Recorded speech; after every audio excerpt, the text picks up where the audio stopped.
Hello, my friends. This is Adam Amble from the A to G Show 2.0, episode 14, about to start in 1 minute. Tonight, we discuss the Big Ten all-decade basketball team, Izzo or Beilein, pro players wanting to stay home, my man Collin Cowherd with another outrageous list, plus some B&O, so join in the fun, and welcome to the A to G Show 2.0.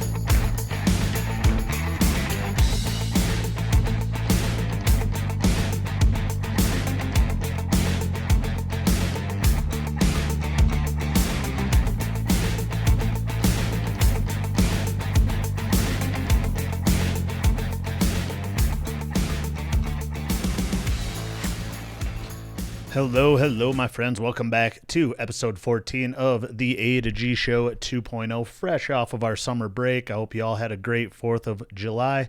I am Adam Amble, coming to you live from Castle Rock, Colorado on a beautiful Tuesday evening.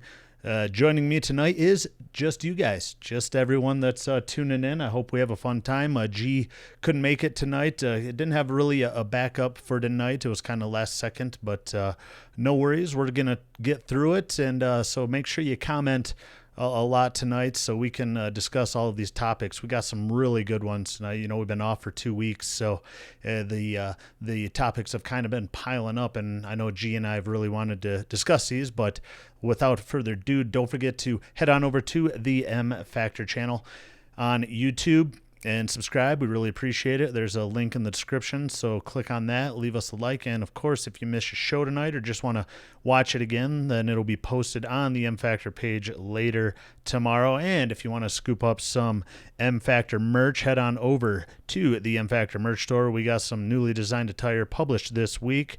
Really appreciate the support, and of course, sporting some M Factor attire always helps get the brand out there. So thank you to everyone who has already purchased their favorite items. There is a link in the description on Facebook, so make sure to head on over there and see if you like anything. Really appreciate it. If you are joining right now, make sure to hit that share button so we can get everyone in on the action. And as always, leave your thoughts and comments over in the Facebook comment section so I can read them and hopefully discuss. But let's hop into the action for tonight. And I'll tell you what, the first topic here is kind of a fun one. So over the last 2 weeks, the Big Ten announced their all Big Ten basketball, or their all decade team for basketball. And to be honest, I was in pretty much agreement with it. Let me know what you guys think about it. But yeah, there's some Wolverine on there, a couple Sparties, which sadly a couple Buckeyes on there. But nonetheless, I think the list kind of hit the nail on the head. I actually let's take a look at that real quick. And first team, you got Big Frank the Tank from Wisconsin. Of course, he was dominant. We'll talk about a great shooter from the outside. He torched Michigan a few times, more than once. Trey Burke, of course, National Player of the Year. Back it was, I believe, 2013. And, of course, all Big Ten Player of the Year, led us into the national championship game against Louisville. Unfortunately, was called for that foul that was kind of the turning point of the game late in the second half, late in the game there. If not that call, it could have been close to a national championship for Michigan. Also hit probably one of the greatest shots in Michigan basketball history against Kansas there in the Sweet 16 game against the number 1 seed Kansas Jayhawks late in the game, and then just absolutely took over OT. That was probably one of the greatest Michigan moments of my life anyway. So that's Trey Burke. Draymond Green, really no shock there. I mean, Draymond with a solid NBA career that's going on right now. Of course, I can't stand him, so Not really a big fan of any Draymond or Denzel Valentine, and that was kind of what I was a little hesitant to give them. I really dislike having two Sparties and an Ohio State guy on the first team in the Big Ten, in the All-Decade squad. Totally understand why, but my issue would be that there's a lot of good players. If you look on that list in all Big Ten second team, and then the third team. It's kind of I don't know how they did it. I don't know what the actual criteria for the rankings were. If anyone knows, please let me know. But I think it was Trey Burke. Trey Burke was only there for 2 years, and I think pretty much everyone else on that list was there for 3. I think Denzel was there for Denzel Valentine was at Sparty for 4. I know Steve Fox. Hey, how you doing, Steve? Thanks for tuning in. Chrissy Greer. I know you're a big Sparty fan. Maybe you can let me know on how that. On how long Denzel was actually at state for. I think it was 4 years. I know Draymond was maybe only for 3, but I know Trey was only at Michigan for 2 years. And my really only gripe on the first team was, again, we had 2 Sparties up there, which is absolutely disgusting. So what I would have liked to see, I probably would have swapped, in my opinion, I would have swapped Denzel out for Cassius, simply because I couldn't stand Draymond and Denzel. They're probably they're definitely in my bottom or my top 5 for least favorite Michigan State players. And, hey, if you know anything about me, I'm not a huge fan of Sparty. So saying that I would like to see Cassius up there. Cassius is probably on my top. Maybe the player I hate the least when it comes to Michigan State. I'll tell you what, that's saying something. I know JC. If JC is watching, he knows that we've had this discussion before on actually the A to G show. The fact that Cassius was probably one of those players for Sparty that I never really had any beef with. I thought he was kind of a class act and obviously a great player. But also another thing was, he just never really talked the smack that Draymond and Denzel did. Especially, Draymond kind of played a Michigan squad that wasn't really up to par. They were just getting, Beilein was just getting there. And then Denzel, kind of the same thing, though, where it wasn't really a good Michigan squad. Don't forget, last season, well, technically 2 seasons ago, but the 2019 season, don't forget, like Michigan and Michigan State played when they were both ranked all 3 times, I believe. It was all 3 times, and Michigan State came out on top all 3 times, but Cassius never really just shoved the knife in our backs, which was good. I thought that was a real class act. We'll get on to the second team after a couple comments. Steve Fox, I'm glad they're considering just their college years and not what they've done in the pros. Too many all-decade or all-everything teams take into account what they did after. Totally agree. I really like this because you look up there, and what do you think, Steve? Maybe Draymond was the only player that really had a decent pro career. I know some of them are still playing, but Draymond's really the only one that you hear of simply because obviously he was on Golden State, so he's on a dynasty squad, right? I think he kind of benefits from that, but Draymond was really the only one that I can think of. Trey, not really a great NBA career so far. Frank the Tank, Denzel, Evan Turner, a lot of those guys didn't pan out as are well known as Draymond. Christy, thanks. I believe 4. How could you not like them? Just don't get me started. I don't really like any Michigan State player. Remember, I said that my least favorite was probably Draymond. Denzel's right up there, but my most the one that I dislike the least is Cassius. So I got something there for you. Oladipo when not injured, that's great. I'm only talking about the first team though right now, Steve. Second team. Let's move on to actually the second team. You got Cassius, you got Victor Oladipo, of course. I don't know if K-Fed's watching. Big Indiana fan, graduated from the Hoosiers, graduated from Indiana, but Victor. Then he got traded back to the Pacers, right? Got injured. What was it, last year or 2 years ago? When they could have had a good run going if he was not injured. I can't disagree with that. You got Carson Edwards, of course, probably the one of the best players in the tournament. I'm going to keep saying last year, but I know that the season would technically be over for 2020. But I'm going to keep saying last year, so 2019 when we actually had the tournament. Hopefully you guys don't correct me on that. But if you take into account Carson Edwards' play 2 years ago, 2018, and then 2019, the run that he had throughout the tournament. Holy smokes, that was hands down one of the best runs you had for a guy that now I know. Good thing G's not watching, or G's not on the show tonight, because he just like Carson Edwards was, I think, one of his most hated players. Which is pretty hilarious, being from Purdue. But, he got a lot of mop-up point. He got a lot of he shot the ball a ton. I'll give G that. He did shoot the ball a ton. I was never really a fan of Carson Edwards. The next guy I really disliked, and that's Wisconsin. Ethan Happy seemed to play there for 20 years at Wisconsin. Just a beast down low. In Michigan, always kind of had some issues with Ethan Happ. Of course, that's all they kind of had. Jared Sullinger, still the same thing. I mean, he was just an all-out great, really good big man in the league for Ohio State. Aaron Kraft, if it's not Draymond, it probably goes. My most hated on this list go Draymond, Denzel, and then Aaron Kraft. Aaron Kraft was always a thorn in Trey Burke's side. I was happy to see Trey Burke get the first team, even though for staying for 2 years. But Aaron Kraft, just an absolute thorn in Trey Burke's side. Talk about, I mean, I think he was like, I know he stayed at Ohio State for 4 years, but I believe he was like 4 times, or at least 3 time, like all Big Ten Defensive Player of the Year. And he'd always get those rosy cheeks, which were just disgusting. But I'll tell you what, he was definitely a force to reckon with on the defensive side. He was a good floor leader, let's say. Good. I know he was a really good quarterback back in high school, and I just think that that the offensive side, not so much, but a good leader on the floor, a good knowledgeable young man at basketball. So other than that, Caleb Swanigan, of course, another solid big man. D'Angelo Russell. Russell's actually decent in the league, so that might be another one, Steve, that we forgot.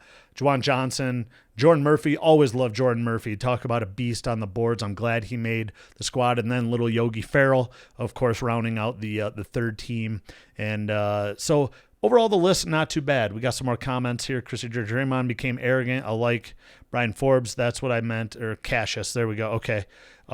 Edwards almost single-handedly got Purdue to the Final Four. Exactly. That run that he had was just incredible because he shot a lot, and then his percentage actually started to go up, right? And this was when people knew that he was a great scorer because he shot a lot. So he was very close. He was leading very close. They were game away, right, Steve, to go into the Final Four. So that's something. And I never really liked Edwards. I know G actually hated him more than I did, but you're absolutely right. I mean, there was no one else really on the squad that was worth a darn. Swanigan, graduated a year before, I believe in 2018, right? Or maybe it was 2017 that Swanigan graduated. But the list overall, let me know your guys' thoughts on the list. If you would flip-flop anything, take one good look at it. Let me know your comments. Let me know your thoughts on the actual list that they sent out. I do agree, though, Steve. I do like the fact that they kept it within college. There's so many lists out there nowadays that kind of take into account their pro careers. And also another big thing I like about this list is there's not a ton of recency bias. Maybe Carson Edwards is a little recency bias being on the second team. Maybe I thought maybe he should have been on the third team, but Carson Edwards, that's really all I can see. I think they got this from 2011 to 2020, right? Of really getting this correct. I think everyone on here there's 16 players because I think 2 people tied on the third team. But really, I think it was a good list, and I liked how they did it. So, Steve says yes, a second away from beating Virginia. That's right. And so let me know your guys' thoughts on that. Again, thanks for joining the A to G Show 2.0 tonight. Adam Amble, I'm doing it solo tonight, folks, so I appreciate it. I've done over my time actually on the first topic, so we're looking good so far.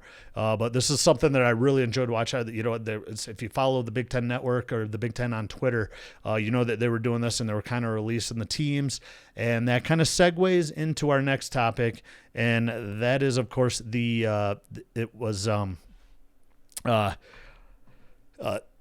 excuse me. It was kind of sucked, but the all-decade the all-decade team didn't go along with the all-decade coach of the year, right? And with the team being announced, there was also it was a heated battle between Izzo and Beilein. Now I know what everyone's gonna say. Of course, I am a Michigan homer, so bear with me, any of you Sparty fans that are watching right now. Does Izzo deserve coach of the decade over Beilein? It is really, if you go by stats, and it depends on what stats you go by. Again, now I've lived, for the last, since they've had the Big Ten championship in football. JC, good to see you. I'm glad you're on, buddy. He says swap Burke and Winston. Trey Burke was a great player his sophomore year, but Winston was a 3-year starter and looking freshman. Yeah, I think so, JC. I'm not totally against that, actually. You're right. That's why I was. I think the only reason that Burke got it was simply because he was player of the year. The whole, he won the player of the year, not only in the Big Ten but in the country. Right. I think that really helped him, and he was pretty good. He was a very underrated player his freshman year. Remember, not a lot of people wanted him in the Big Ten, actually from Ohio. And so I think that's what kind of, he had a great freshman year, really overachieved, or really beat expectations, I guess you'd say. So I'm not totally against swapping Burke and Winston. I know you're a homer too with Sparty, but let's not forget, Sparty's had some solid players here, but what have they made since 2011 to 2020? They've only made one Final Four, right, JC? So I really think it was how Burke basically led him. Same with Swinigan, thanks for same with really Edwards for Purdue, right? He had a great run, so yeah, that I'm not totally against that, but I know, based on the Sparty bias and based on my Michigan bias, I'd rather see Cassius up there instead of Denzel. So let me know your thoughts on that, actually, JC. But I know you'll like this topic too, JC, because we've been told over and over it's about making the big games and whatnot. And let's go over the stats real quick. Now, Izzo. Now, don't forget, guys, this is just the last decade. So I believe Izzo, if it wasn't, Izzo is 10-9 in the series, so almost dead even. And thanks to that 3-0 sweep in 2019, hey, you know what? It's tough. You know what I mean? Now, Final Four in 2010, that's not. I don't think we're counting that one because you got 11-20, right, JC? So you got 2, right? I must have missed 2015. Sorry, JC. That's my bad. But so head to head, Izzo comes out on top again with that 3-0 in 2019. Final Fours, it was 2-2. National championship games, I believe it was 2-0 in favor of Beilein. So if you're looking at the big games, regular season champs, Izzo again has 4-2 over Beilein. Tourney champs, Izzo 4-2 over Beilein. Now, here's where it kind of gets. Here's where my Michigan bias kind of comes in, because you get the Final Four, 2015, 2019, JC, but you get the Final Four, but no, you didn't win a national championship within that stage, and the expectation, you're kind of going to probably come back at me with the expectation for Michigan football, right? But the expectation for Sparty basketball has to be winning a national championship, especially when you have one of the best coaches of all time. You have all that NBA talent that actually sticks around, right? I mean, we just mentioned 4 players. You got 4 players, right? That 4 players that are on that all-decade team, the all-decade team. So what my judgment was really what Beilein. I just feel Beilein more overachieved, and Izzo was kind of stagnant in terms of what the expectations are for Sparty basketball. Unfortunately, I don't have a G to back me up on this, so you guys are more than welcome to just to bash me on this. But it just in my opinion, we've talked about this before. When Beilein took over for Michigan football was kind of in the toilets for 3 to 4 of those years, and really we had nothing to cheer for. Michigan basketball had been in the toilet for over a decade at that point. So we needed something, and when Beilein came in, we were just happy to make the tournament. And then Beilein comes in and starts making, he had that run in 2014. And holy smokes, what the heck with a squad that we weren't sure about. We had Trey Burke. Trey Burke overachieved. He just seemed to get the most out of his players and really and really, and really, sorry, I'm still reading some comments, guys, and really overachieve and really beat expectations of what we had for Michigan basketball at the time. Regular season Big Ten champs. Yep, I had that 4-2, right, JC? So 4-2. Also 4-2 in the Big Ten tourney as well, JC. So Izzo has those stats. He does have those stats. Like I said, the only thing that I could see Beilein really beating out Izzo for that award for Coach of the Year is simply because he seemed to do more with less. I think we would all agree with that. You know, he gets a lot of these no-name players, and hey, you know what? That was great for me. You know, Beilein went into two tournaments, two tournament championships in a row, and runner-up his last year, sadly, losing to Izzo. And yeah, JC tourney champs. Yep, just mentioned that. You know, I love Beilein. Yep, I think it's tough. So, like I said, when you have Izzo, probably he's literally the top 5 greatest coach of all time. It pains me to say it, but I'm also a realist when it comes to there's too many facts, there's too many stats that just flow Izzo's way. So I think they got it right. But again, the only thing for Beilein would be how the players actually responded to Beilein. Izzo always gets top talent. I see he's got a great recruiting class that signed this just the last 2 days, right? Fortunately, they'll probably all go to the G League, but that's neither here nor there. But I really think that when it comes to Beilein versus Izzo, of course, has the stats, but he's been doing it his whole career, right? He's been fantastic, sadly. But when it comes to Beilein, I think just doing more with less shows how great of a coach you actually are. And I know none of you guys are actually. I know a lot of you Sparty fans, you like Beilein too, so you're not really downplaying Beilein. I'll give Izzo his fair share of compliments because he is fantastic. JC says it has to go to Izzo. Steve Fox, hard to argue against Izzo, but Beilein has brought some of his players out of nowhere. Exactly, got more out of his players. Steve Fox, Burke, and Levert. Yeah, 2 great guys. I mean, what about what about Wagner? I mean, Wagner just out of nowhere had a great run his junior year, right? And then even you even look at some of the freshmen. What about Brazdeikis?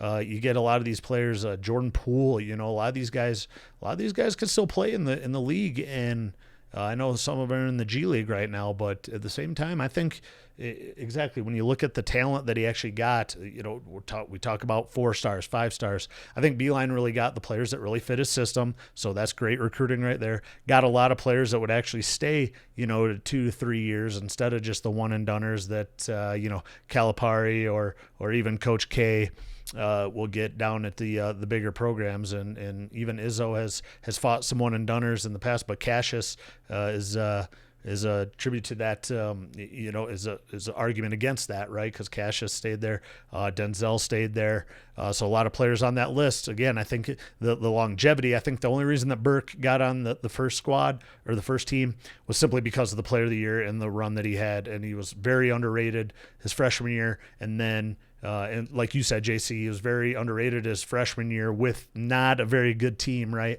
And then his sophomore year, he just blew up and made some big shots and led us to the national championship game. So, that's when it comes to Izzo, it pains me to say it, but I think they got this one right. Thanks again, everyone, for joining. It's just me tonight, folks, so I appreciate all your comments. Go ahead and share if you're watching right now. Don't forget to head on over and grab yourself some merch if you need some M Factor merch or some other things over there too. You know, coffee mugs, sweatshirts, stickers, T-shirts. I'm wearing one right now actually that I got off the site. So really appreciate the support, and thanks for tuning in. We just got done with topic number 2, so let's roll on to topic number 3. And with the excitement of NBA coming back, some real, the Big Four starting to come back, MLB starting to come back, NFL still starting to, they're pushing back like training camp a little bit, but they're still starting to, everything's starting to fall into place. And then hockey, I'm not sure about hockey. You guys will have to let me know about hockey. You don't know a ton of the updates on hockey, but just let me know what we got. the leagues are coming back now. Is it going to be perfect? No, but these aren't perfect times, right? You got the virus, you got a lot of social issues that are happening in the country right now, and what you have though is some people, some players stating that they're not going to go, they're not going to participate.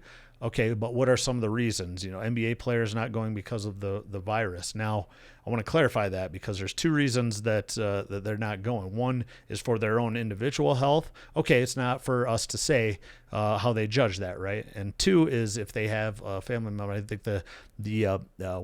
sorry, I can't think of his name right now, but the guy from the LA Lakers whose son has a respiratory illness. Okay, that I can understand. I don't agree with them staying home or not participating. This is, for the NBA, this is their job, right? This is their job, and I think the league needs a lot of these players. Like Bradley Beal was one that said, one of a great player, very underrated player in the league. He said that he might not go. You had the whole Kyrie Irving thing about not wanting to go because it kind of takes away from what's going on in the country right now. But what better? I'm not really understanding that. I know a lot of sports talk radio hosts feel the same way, but you got the biggest what better platform than being on TV and be able to speak about this, being able to use that money, of course, to support your causes if that's what you want to do. Of course, it's their money, but I think that I don't agree with these guys. And again, it's not my health, so it's just my opinion. But I really think that these guys really need to take a look and stand up for their sports, right? I mean, this is their job. Their sport needs them. Their sport needs them to be there. It is a very, very different time, and I'll tell you what, you got the same thing going on in the MLB. A lot of players not reporting to their spring training, right? I know it's not really spring training, but it's a difficult decision, but I just disagree with, especially the one thing that I would say is if you're protecting your family, hands down, especially if you're protecting your children, that of course is legit. But I mean, these guys, I think the death rate for this virus, especially for very healthy people, especially at a younger age, especially for like 21 or younger, it's not even close to the flu in terms of death rate. But we'll see what they do. Steve Fox says a lot is going to depend on MLB and NBA. If they keep it going, it bodes well for football. Yeah, and we discussed a couple weeks ago, there's some. It's been brought out that some players in college, the SEC, a lot of the teams had breakouts, right, of the virus, of the coronavirus, and there's been some talk on, are they getting these things? Are they trying to spread it on purpose to teams so they get it now and not in the fall? I don't think that's really out of the question. I don't think that's much of a conspiracy theory, because you do get a lot of breakouts on these SEC teams, and you get a lot of, in the area. I know, actually went back home a couple weeks ago, and there was some outbreaks in for Central Michigan. Some of the players got it, right. Some of these are some of these schools really saying, you know what, we're gonna get it now because they think we're gonna get it anyway. So what's the big deal? Let's do it. Let's get it. So maybe you see, who knows? Maybe you see some of these professional sports kind of follow the SEC lead. But again, this is no means has any. There's no proof or facts behind this. But you definitely see a lot of kind of these upticks are in college football teams, especially down in the SEC, ACC. I know there's been some outbreaks there. So, Steve Fox, Boomer Sison brought that up, point about Clemson. I know LSU's had some outbreaks. Auburn's had some outbreaks. Alabama's had a few outbreaks. Or I say outbreaks, but they've had a few players get it, right? And they kind of keep it... They just, I think they're really planning on trying to get some herd immunity with this virus, and they're just outweighing the cost of it. So we'll see. I think you're absolutely right though, Steve. Kind of the NBA kind of led the way in terms of shutting down the sport, right? Remember, I believe it was that Wednesday night where they said one player tested positive, boom. League was done the next day, right? And then all the other leagues basically followed suit, and I think this will be a good test The problem with the NBA is it's indoors, right? That's always tough. You get a little more contact. MLB, I don't think you're going to have a problem. I mean, the Korean Baseball League's been going on. I don't even know if they've had a case yet. You're out in the open, not a lot of player contact. If you can still keep your social distancing in the dugouts, okay, that's great. I'm curious to see how the MLB. You got two different things, right? You got an outdoor sport where everyone is spaced apart, natural social distancing basically, and then you got the NBA where you're sweating, you're talking, you're the spitting on each other, and you're rubbing on each other. It's a contact sport, right? And I really think that we'll see exactly what happens with I think you'll see not a lot going on in baseball, but I think the NBA, I bet you'll have a decent amount of cases, especially since they're all they're all quarantined again. They're all stuck indoors.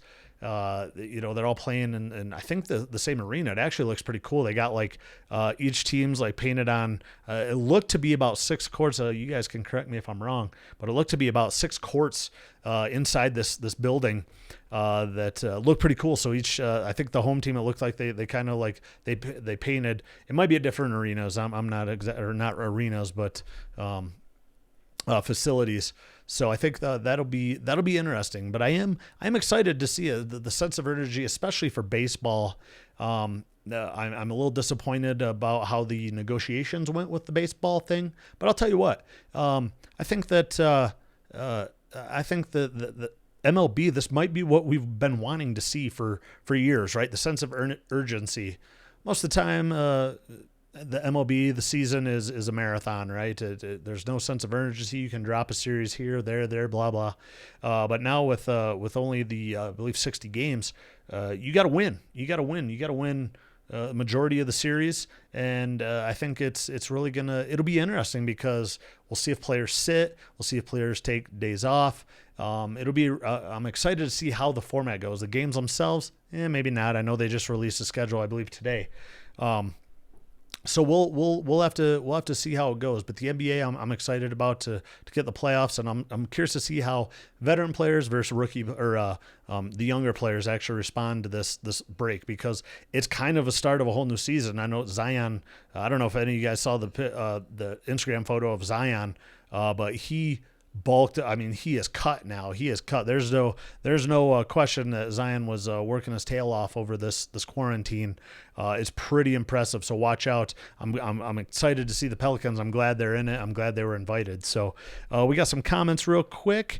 Allison, hey Allison, thanks for watching. I don't know what the Premier League is doing, but Carl says there aren't a lot of players who had it. They should take some notes from them, maybe. Premier League is running as well. I mean, I feel we're talking about soccer here, folks. So, yeah, again, outdoor sports. I think outdoor sports are going to be fine. I don't think they have crowds or fans or spectators in the stands for the soccer leagues either. But I know in terms of players, again, you're outdoors. You're still kind of socially distancing. I know soccer's kind of a contact sport, if you want to say it that. There are some some contact that occurs, but for the most part it's quick, right? You're not just standing there next to a person for minutes upon minutes. You're constantly moving, so that kind of helps. Mom, hi Mom, thanks for tuning in. We need some sports. Absolutely, they're coming, Mom.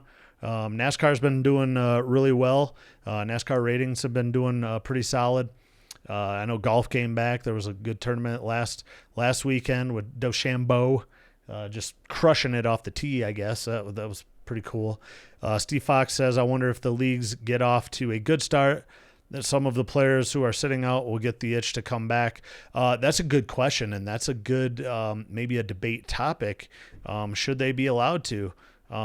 I think that's a tough one. I'd have to think about that one, Steve, on should they be allowed to. You sign in your contract and saying, well, now that everything looks good, I think they'll be allowed to, but I'm not sure if they should, all or nothing, right? That's what I say. So thanks for the comments, everyone. We got one more topic for you.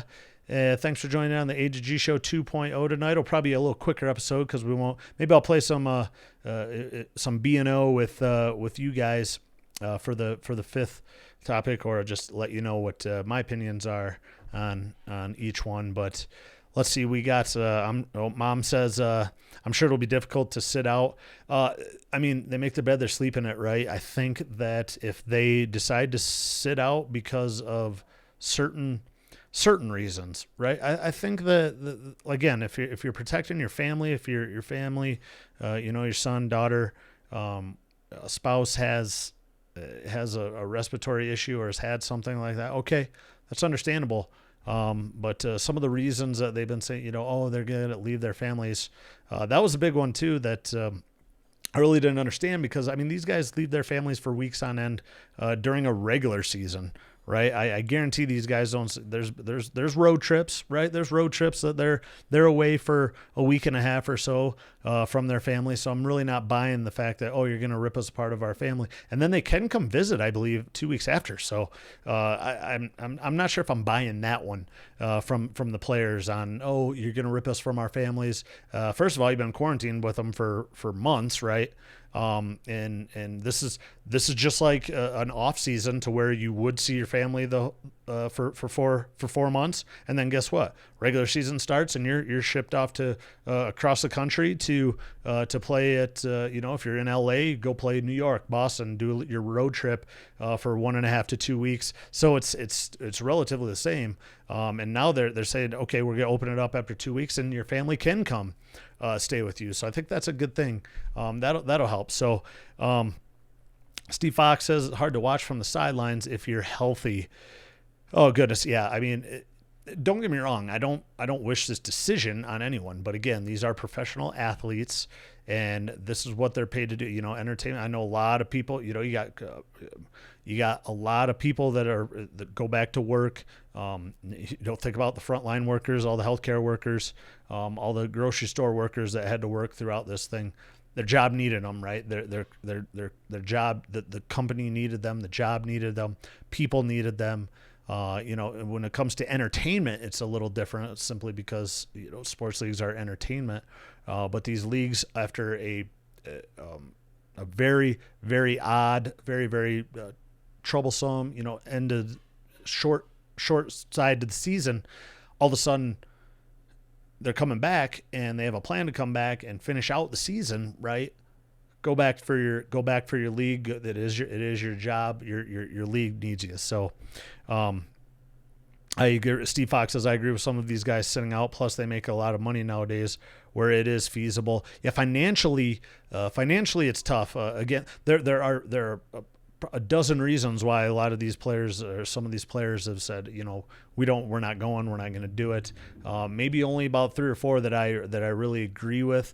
And, even out of those 3 or 4, I'm still on the fence, where it could go either way.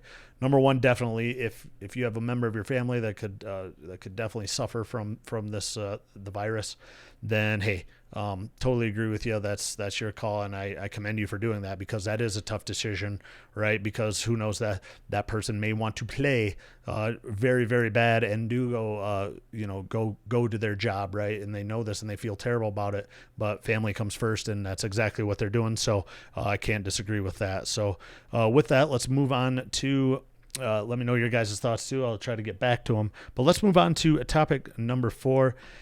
And that is my boy Collin Cowherd coming up with yet another ridiculous list. This was late. Oh, geez, this was late. This was a couple weeks ago late. It was on a Friday. Actually, I was back in Michigan, and I was riding back to Midland with my mom, and Collin Cowherd comes out with the list. I believe I have it right here. Let's take a look at it. Yeah, Collin's. Now, you notice how it's crossed out there. So Collin's originally had top 5 arm talents. Now you look at these and you're like, holy smokes, what the heck is he smoking? One, no Mahomes, who just got paid. We'll go over that here in a second. But there's no Mahomes, and to be honest with you, if you get he's got Tom Brady as an arm talent. I'm not sure. Tom Brady had a good arm, but never really the cannon of, like, per se, Wentz. Carson Wentz, probably hands down, probably one of the strongest arms in the league. Even Matt Stafford was touted as having one of the strongest arms in the league. Now, again, these are arm talents, right? These are strong arms, big arms, and he got a lot of grief for this, and I was one of them. I didn't see Mahomes up there, which is just ridiculous. But if you're going to go with arm, and then if you're going to have arm talents, okay, great. It's got to be, you got to have Stafford. You got to have Wentz. I would agree with probably Russell Wilson and Jared Goff. Kyler Murray, more of a finesse thrower. Drew Brees, of course, have lost a lot of the ability to throw the deep ball. And then Tom, who knows with Tom, I would hope, but Tom's probably one of the more knowledgeable and more accurate quarterbacks of all time, right? So then he had to change it, which was kind of hilarious. So he actually had to change it to QBs who throw the most catchable balls. Okay, he literally got enough grief on this that he actually had to change what exactly he was talking about. So, yeah, it was QBs who throw the most catchable balls. Russell Wilson, I don't think that list is tough to argue with. That list is tough to argue with. However, about a year ago, there was a segment. It was actually on the Herd to where they had one of the wide receivers. It was Jenkins or whatever who was retired, but now he's on First Take early in the morning, or not First Take. I'm sorry, First Things First in the morning on FS1 with Nick Wright. But a lot of times he's on there, and he says one of the these players work out with each other in the offseason a lot, and about 50% of the league, 50% of the wide receivers that were at this one particular workout said that Matt Stafford threw like the best ball. We're talking tight spiral, always seemed to be in the right spot. I don't know what his deal is with Detroit, but probably when you're running for your life the whole time, when you're allowed to set up, I bet Matt Stafford would be awesome at like 7-on-7 or something. But when it comes to catchable balls, okay, I got to put Matt Stafford in there, not just being a homer, but come on. So we got Russell Wilson, totally agree. Catchable ball, Tom Brady, of course. I mean, you're talking one of the most accurate passers of all time.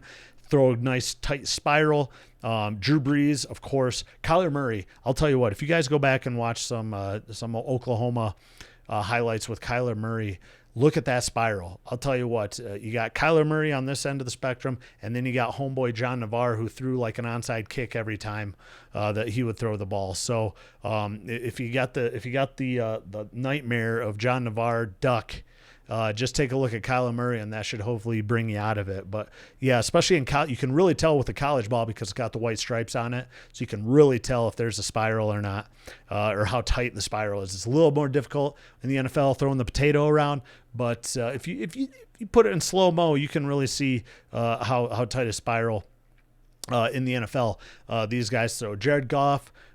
Tough. It's tough to argue against the catchable ball theory. We could argue all day long about top 5 arm talents, but when it comes to catchable ball, I think this list is pretty solid. I don't know who else I would really put on there for the most catchable balls. Of course, all these guys have had success, right? You got 3 Super Bowl champions there. You got Kyler's probably one of the best throwers out of the young crew, and same with Jared Goff, right? Jared Goff, heck, led the LA Rams to a Super Bowl. Granted, he probably had one of the most talented teams in all of the Super Bowl era, but holy smokes, you can't really disagree with this list once you change that.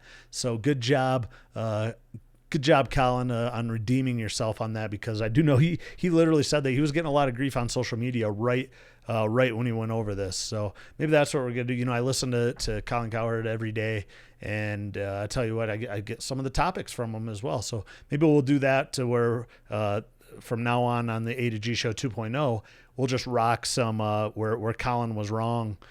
He does a segment where Collin was right, Collin was wrong, and we'll just go over some of the crazy things that he actually puts up on FS1 for that week. So it would be pretty fun since he is probably one of my favorite sports hosts, sporting show host.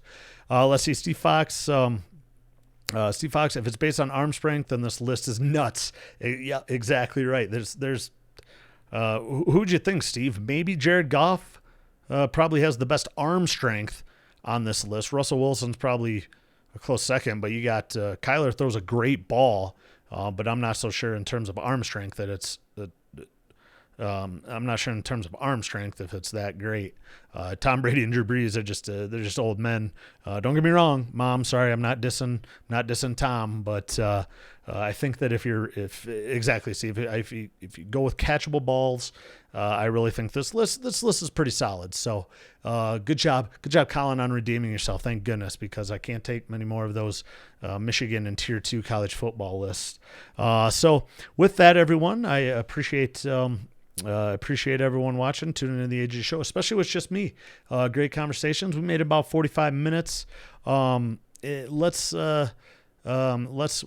probably going to end it there. Again, if you are just joining us, make sure to head on over to YouTube if you want to catch the rest of the show. If you're just joining us, it'll be updated or uploaded tomorrow. So tomorrow afternoon, if you miss a show, I want to take a look at it or take a listen.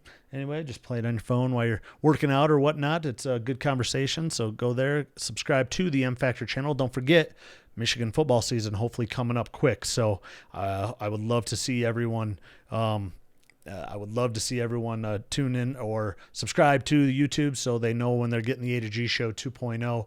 You know when that's set up your alerts so you can, or notifications so you know when that's up. And then don't forget the M Factor podcast will be coming back. That'll be uploaded to the YouTube channel as well. Sooner or later, we're actually going to do a to G Show 2.0 special on how we do all this. Right? How we do all this, what's behind the scenes over here, from production to equipment, to background stuff. So that'll be coming out. I'm hoping to do that in the next few weeks, but that probably won't be a live show. I'm actually going to do a little video editing for it and stuff like that. So hopefully you guys enjoy that. I'll let you know exactly when that comes out. Also, don't forget to head on over to the merch store and grab, it's got everything from A Team to G Team, the A to G Show 2.0, the M Factor podcast, and then some cool anti-Sparty shirts and stuff that you can go and get on there. So really appreciate it. Thanks for everyone that's already purchased some things. Really appreciate it. With that, thanks everyone for watching. Hopefully G will be able to make it back with us next week. With that, everyone have a great week, a great weekend. Appreciate everyone watching. I'm Adam Amble from the A to G Show 2.0.